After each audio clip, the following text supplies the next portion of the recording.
आप देख रहे हैं लाइव इंडिया हर पल।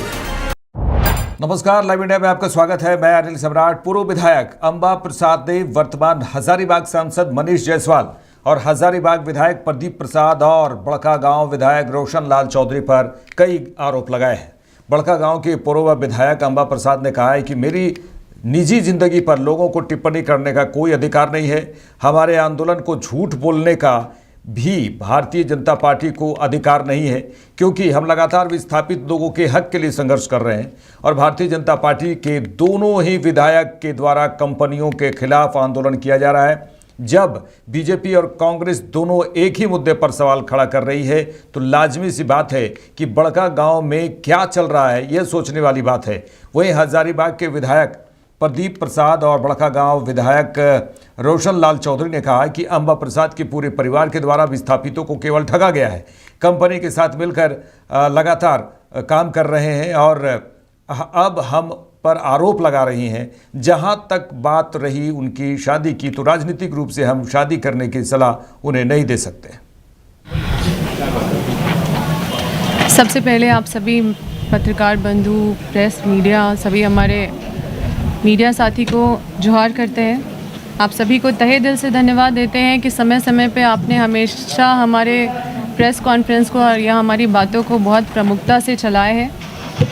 आज मुझे यहाँ पे आना पड़ा क्योंकि देखिए, लगातार देख रहे हैं कि हजारीबाग के माननीय श्री सांसद महोदय मनीष जायसवाल जी या फिर बड़कागांव के जो विधायक है श्री रोशन लाल चौधरी जी, मतलब अपने काम के बारे में बताना छोड़ के हमारा नाम को केंद्र बिंदु बना के, हमें केंद्र बिंदु बना के हमारे बारे में ही बात करते रहते हैं। यहाँ पे विधानसभा से निकलते हैं तो अंबा प्रसाद के बारे में बात करते हैं। अब सांसद महोदय भी 2 दिन पहले मेरा नाम लेके प्रेस कॉन्फ्रेंस की और ऐसा बात कर रहे थे कि मुझे हंसी आ रहा था कि एक जनप्रतिनिधि, ऐसे जनप्रतिनिधि को लोगों ने चुना है।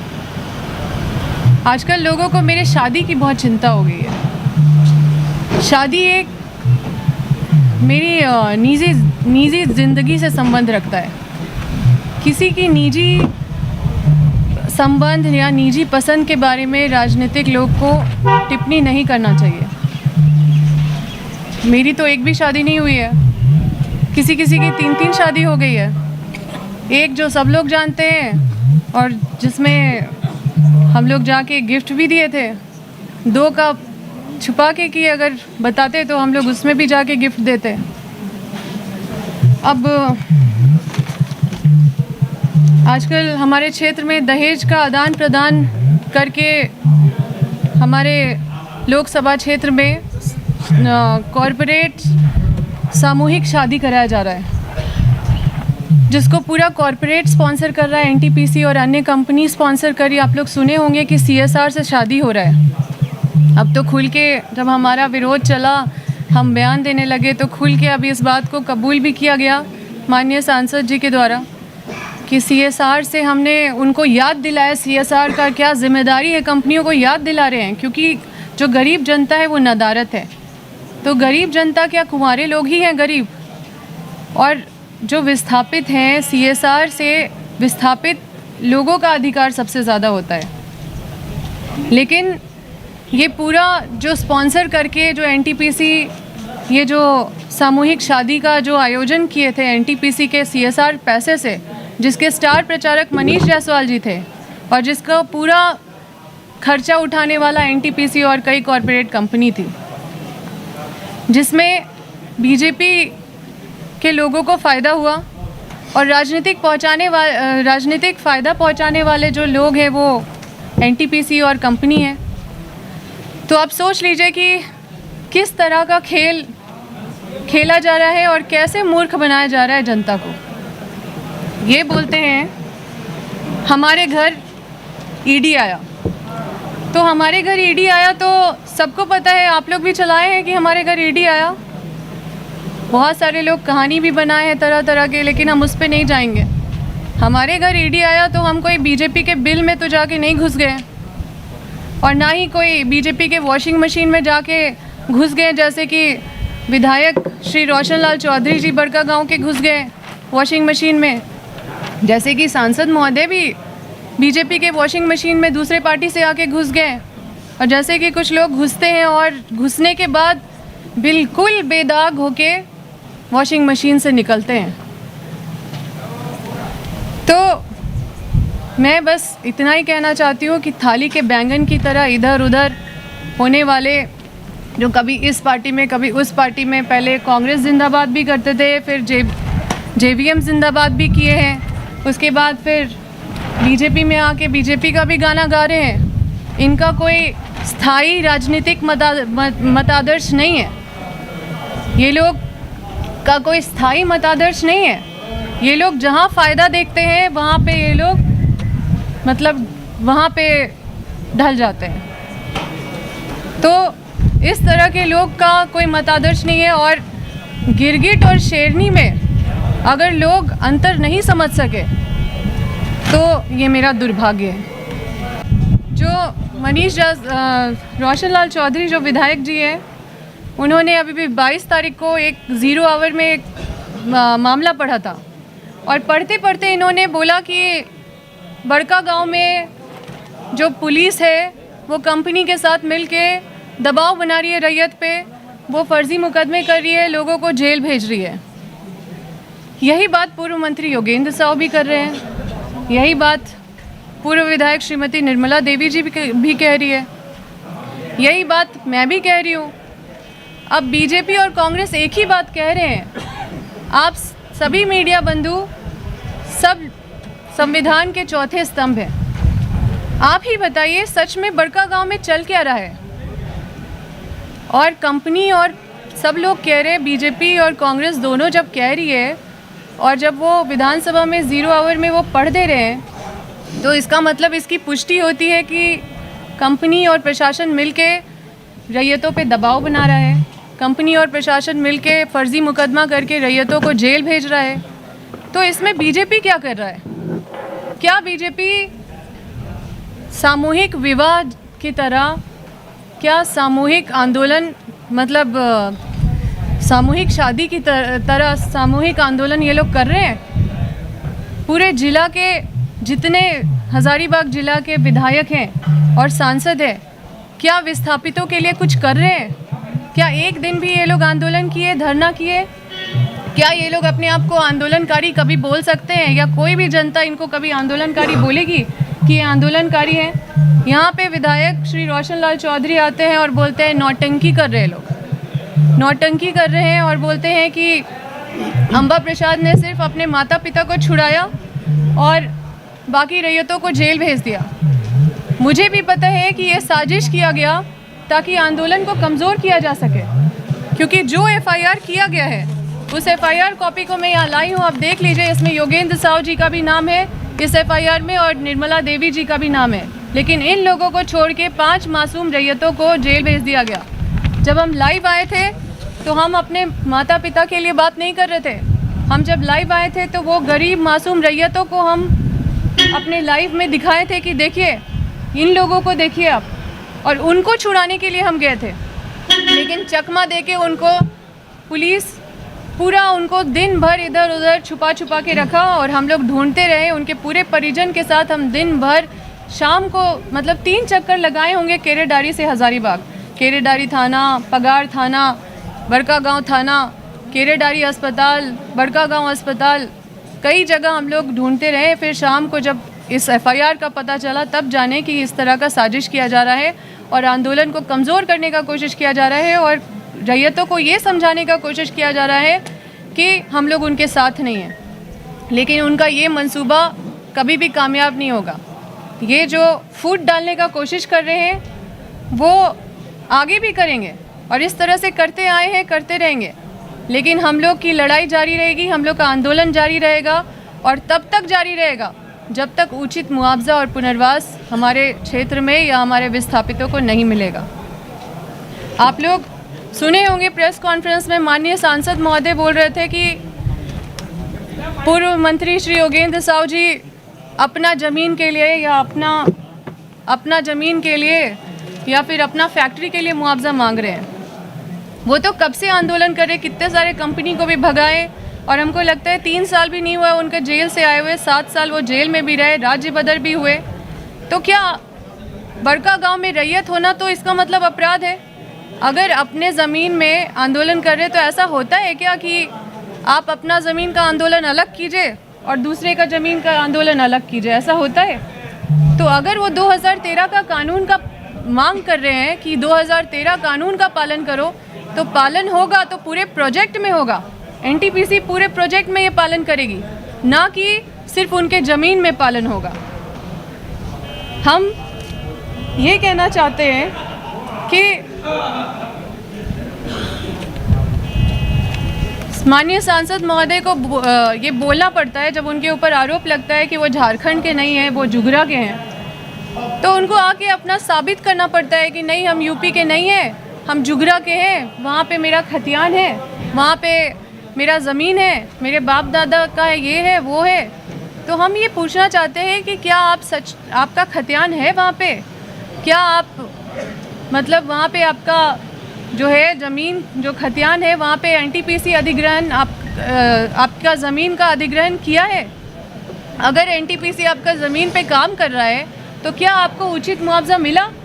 आप बोलते हैं हम उसके लिए नहीं गए, मेरा भी ज़मीन पे एनटीपीसी काम कर रहा है, तो आपको उचित मुआवजा ले लिए या फिर उचित मुआवजा नहीं लिए, समझौता कर लिए? तो अगर आप समझौता कर लिए तो आप कैसे पब्लिक के लिए लड़िएगा? आप तो सीएसआर का पैसा और कंपनी का पैसा से आप अपना ब्रांडिंग करा रहे हैं।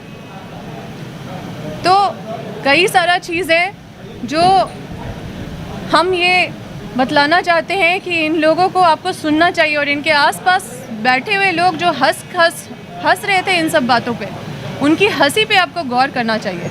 इंटरेस्टिंग बात है जो आपको बताना चाहते हैं कि माननीय सांसद महोदय बोलते हैं कि दहेज देना अपराध नहीं है, दहेज लेना अपराध है। आप सोचिए, डाउरी प्रोहिबिशन एक्ट के तहत, जहाँ तक कि मैं कानून को जानती हूँ, दहेज देना भी अपराध है और दहेज लेना भी अपराध है। और दहेज देना अपराध नहीं है, ये बोलना भी अपराध है। और सुप्रीम कोर्ट का एक कड़ा गाइडलाइन है कि दहेज प्रथा को अगर कोई प्रमोट कर रहा है या फिर कोई भी दहेज के संबंध में एक स्ट्रिक्ट गाइडलाइन है। हर स्टेट में डाउरी प्रोहिबिशन ऑफिसर है, हर स्टेट में होता है, और हर जिला में जो district social and welfare officer होता है उसको जिम्मेदारी मिलता है कि ये दहेज जैसा जो सब्जेक्ट है, दहेज से जुड़ा हुआ जो भी मामला है उस पर कड़ा नज़र रखने और इन सब चीज़ों पे स्वतः संज्ञान लेके कार्रवाई करने। तो मैं आपके माध्यम से जो district social and welfare officer है उनसे मैं आग्रह करती हूँ कि डाउरी प्रोहिबिशन एक्ट के तहत सेक्शन 3 और 8A के तहत ये अबेटमेंट जो माननीय सांसद महोदय ने जो किया है, जो उकसाया है लोगों को, भरी सभा में बोल रहे हैं और उत्साह मना रहे बोलते हुए कि दहेज देना गुनाह नहीं है, दहेज लेना गुनाह है, दहेज लेना अपराध है। दहेज लेना या देना या बोलना या उकसाना, सबका सज़ा 5 साल होता है, 5 साल और 15,000 जुर्माना। तो हम ये आग्रह करते हैं district welfare social and welfare officer से कि आप संज्ञान लेके सेक्शन 3 और सेक्शन 8A के तहत डाउरी प्रोहिबिशन एक्ट के तहत आप कार्रवाई करें, क्योंकि ये हमारे समाज में इनको ये भी नहीं पता, मतलब ये दिन भर राम राम करते रहते हैं, लेकिन हाय राम, इनको राम के बारे में भी नहीं पता है। रामायण में दाइज प्रथा होता था, दाइज, जिसमें कि जो माता सीता थी उनको दाइज प्रथा के तहत उनको घोड़ा, गाड़ी, सोना, चांदी, बहुत सारे गिफ्ट दिए गए थे और उनके खुशी के लिए दिए गए थे, राम भगवान ने नहीं मांगा था। तो तब से ये दाइज प्रथा में पिता जो भी है स्वेच्छा से देते हैं, उसको दाइज बोला जाता है। लेकिन आज उस शब्द का रूपांतर हो गया है, शब्द भी बदल गए हैं, उसके अर्थ भी बदल गए हैं, उसके मतलब भी बदल गए हैं, उसका दुरुपयोग भी हो गया है। तो ये जो दहेज है और जो गिफ्ट है, माननीय सांसद महोदय बोलते हैं इसमें कोई अंतर नहीं है। जो गिफ्ट होता है, जो उपहार होता है, वो स्वेच्छा से दिया हुआ चीज़ होता है, और जो दहेज होता है वो बेटी बिहाने के मजबूरी में दिया जाता है। और उसके बाद भी दहेज, शादी के बाद भी अगर जो यूज़ होता है, घर में उत्पीड़न किया जाता है, महिला को, परिवार को परेशान किया जाता है। ये दहेज शब्द से एक बेटी का ससुराल में अपमान होता है और उसके घर को छोटा महसूस कराया जाता है।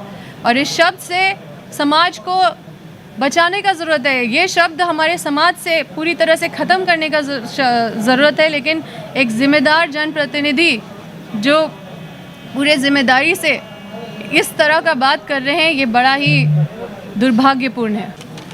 नाम ले लेके माननीय विधायक जी बोलते रहते हैं कि हम नौटंकी कर रहे हैं, हमारा आंदोलन नौटंकी है। तो ये अपने बारे में बताए कि वो क्या था जो छाई डैम में आपने वहाँ खड़ा होके एनटीपीसी का काम करवाया और वहाँ के विस्थापितों को आपने ये बोल दिया कि हम एक नियमावली बनाएंगे जिसमें 60 साल नौकरी देंगे। और उसके बाद सांसद विधायक ने साइन करके एनटीपीसी का काम शुरू कराया और आज तक लोगों को कुछ नहीं मिला, बस धोखा के सिवा। तो ये लोग हमारे बारे में बात करने के लेवल पे नहीं है। इनको, जनता को इनको सुनना चाहिए और इनको देखना चाहिए। और देख लीजिए आपके जनप्रतिनिधि जिनको आप लोगों ने चुना है वो किस तरह से बात करते हैं और किस तरह से आप लोगों को गुमराह करते हैं। हम लोग पास या किसी के पास उतना समय नहीं है कि उनको शादी का सलाह दे या उनके पीछे समय बर्बाद करे। अपने आप को मीडिया के बीच में आने के लिए तरह तरह का प्रोपेगेंडा करना इन लोगों का खानदानी पेशा है। उन्होंने अभी मैंने सुना बोल रहे हैं कि हजारीबाग के विधायक आंदोलन नहीं करते। हम लोग झूठ मूठ कर आंदोलन करके कंपनियों को बरगला के पैसा ऐंठने का काम नहीं करते। इनका शुरू से खानदानी पेशा है। ये खानदान के पूरे पीढ़ी चला आ रहा है कि कंपनी को कैसे बरगलाएं और किस तरह से जनता को दुख पहुंचाएं, जनता को कैसे कम से कम मुआवजा मिले। आज हजारीबाग में और बड़का गांव में इन्होंने जो भी आंदोलन किया उसका हर्ष किया हुआ। ये ज़रा उनसे पूछिएगा किस आंदोलन से जनता को क्या फ़ायदा हुआ, किस जनता को कितना फ़ायदा दिलाया। इधर आंदोलन करते हैं और दूसरे दरवाजे से कंपनी से मिलते हैं और कंपनी से पैसा लेते हैं और जाके आंदोलन रोकते हैं। ये इनका मीडिया बंधु भी जानते होंगे, इनका पुराना पेशा है और इसलिए जनता इनको अपने दिलों से नकार चुकी है। अब जनता के बीच में कभी आने वाले नहीं है। तो इस तरह का मीडिया के बीच में आना, मेरे को शादी का सलाह देते हैं। अरे अगर कोई दिया तो मत लो ना, आपको लेने की क्या ज़रूरत है। शादी का सलाह देते हैं या करते हैं, इसके लिए मीडिया बना हुआ है। कैसे विकास होगा झारखंड का, उसमें अगर कुछ है तो आप बताइए। कह रहे हैं कि वो आप लोग सलाह देते हैं उनको कि अपनी ज़मीन की लड़ाई नहीं लड़ते हैं। कह रहे हैं कि हम अपनी भी लड़ाई लड़ रहे हैं और जो वहाँ विस्थापित हैं उसकी भी लड़ाई लड़ रहे हैं। आप ये अलग से क्यों कहते हैं? इनके परिवार को पिछले कई वर्षों से बड़का गांव के जनता को गुमराह किया। परिवार के लोगों को जो रवैया रहा, वहाँ की जनता ने इनको नकार दिया है। और अगर जनता के बीच में अभी भी वक्त है कि जाएं, बढ़िया से काम करें, अच्छे मन से काम करें, पैसा को छोड़ के काम करें, तो आने वाले दिन में इनको फायदा हो। एनटीपीसी सांसद पर सामूहिक विवाह करवा रहे हैं। सीएसआर फंड से कोई शादी का कोई काम नहीं हुआ है और न कोई सीएसआर फंड का कोई घोटाला हुआ है। एक चीज़ और भी कह रहे थे कि सांसद जी दहेज लेने के लिए ये कर रहे हैं, लेकिन सांसद जी ने क्लियर किया था, मनीष जायसवाल जी ने, कि दहेज लेना अपराध है, दहेज देना अपराध नहीं है। उन्होंने ये जो इस बात को कहा था, उन बात को घुमा के कर रहे हैं। उन्होंने बात को कहा था कि अगर इनकी भी शादी होगी और इनका भाई भी कोई गिफ्ट देना चाहेगा तो दहेज की संज्ञा में नहीं आएगा, संज्ञान में नहीं आएगा, भाई भी दे सकता है। तो इन बातों को घुमाना, मीडिया में आना, झूठ मूठ का बात को प्रचार प्रसार करना, ये सरासर गलत है। अभी मुआवजा कैसे ज़्यादा मिलेगा, कंपनियों से कैसे लोगों को राहत मिलेगी, उसके लिए माननीय हमारे विधायक रोशन लाल चौधरी जी संघर्ष कर रहे हैं और आने वाले दिन में बड़का गांव की जनता को इसका फल भी मिलेगा। आज भी उठा है। देखिए, सबसे पहले तो हम एक एक करके जवाब देना चाहेंगे कि अभी आप ही लोग के द्वारा सवाल आया है कि पूर्व विधायिका ने कही है कि शादी का सलाह दिया जा रहा है। निश्चित रूप से राजनीतिक दृष्टिकोण से तो हम इस बात को नहीं बोल सकते हैं। शादी अपनी मर्जी पर कोई कर सकता है कितने भी उम्र में, लेकिन जब भी मुलाकात औपचारिक उनसे होती है तो हमेशा अंकल कह के वो कहती हैं। तो उस रिश्ते के नाते हम कहेंगे कि समाज में जो रीति रिवाज है या और उम्र का जो है उसके अनुसार तो हम अंकल के हैसियत से सलाह देंगे, राजनीतिक इसे नहीं कि शादी की उम्र हो गई है, होनी चाहिए। बाकी उनकी मर्जी, हाँ, आपको आपके बीजेपी पर आने में वो कह रहे हैं जवाब था, लेकिन हम नहीं आए, इसलिए आप लोग परेशान कर रहे हैं।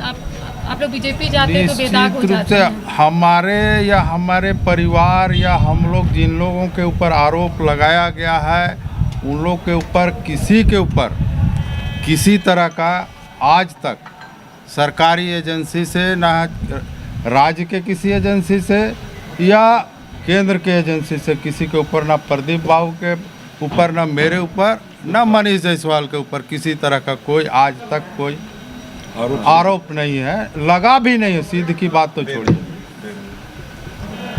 रही बात कि उन्होंने जो आरोप लगाया है कि बड़का गांव में वहाँ के विस्थापितों को लेकर हम लोग कहीं बात को नहीं रखते हैं या मनीष जायसवाल जी नहीं रखते हैं, उसके संबंध में हम आपको बताना चाहते हैं कि लगभग 13-14 महीना हो गया विधायक बने हुए प्रदीप जी का और मेरा, तीनों माँ बाप और बेटी को मिलाकर एवरेज हम चुनौती देते हैं विस्थापन को लेकर।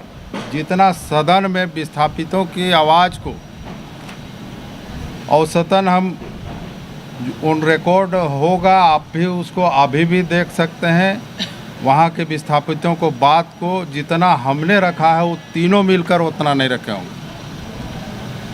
और रहा बात आंदोलन को बेचने की, हम आज भी खुलेआम चुनौती देते हैं कि लगातार 15 साल तक वहाँ के विस्थापितों को गुमराह किया गया, वहाँ के विस्थापितों को हक को बेचा गया। साक्षात उदाहरण है, आज से सप्ताह दिन पहले आंदोलन के नाम में झूठी गिरफ्तारी दी गई और दोनों पूर्व मंत्री और पूर्व विधायक कांग्रेस में सरकार के दबाव में या सरकार के चापलूसी में उनको छोड़ दिया गया और बेचारे जो गरीब थे, कमज़ोर थे, उनको जेल भेजा गया। कानून में सब बराबर है, यदि एक ही आंदोलन में उनको गिरफ्तार किया गया था तो सबको एक साथ गिरफ्तार किया गया था, तो दूसरे लोगों को क्यों जेल भेजा गया और ये दोनों माननीय लोगों को क्यों छोड़ा गया, ये सवाल हम आज करते हैं, आप उनसे पूछिए।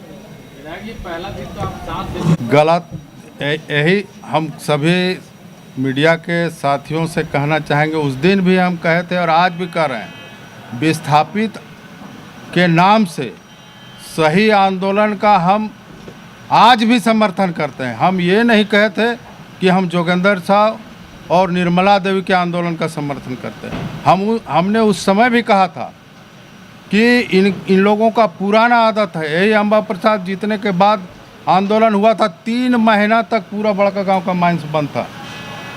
उस समय जो लोग आंदोलन में आए उनके साथ जो लोग नौकरी करते थे उनको नौकरी से बैठा दिया गया और आज भी नौकरी से बैठे हुए हैं। और उस समय भी एक भी किसी को कोई फ़ायदा नहीं मिला।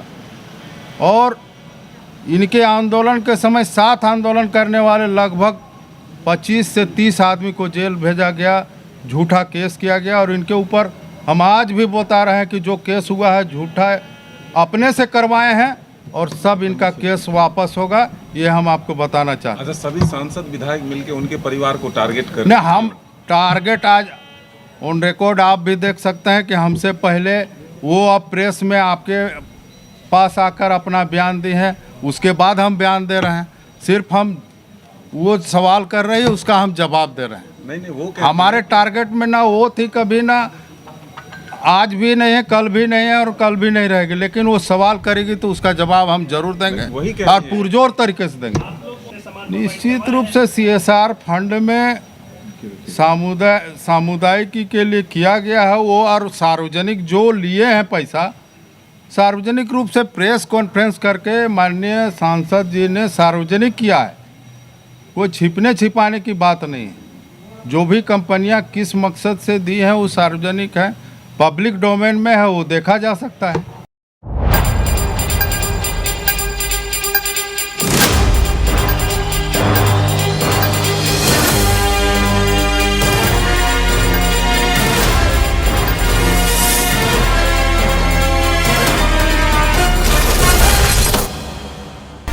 आप देख रहे हैं लाइव इंडिया हर पल।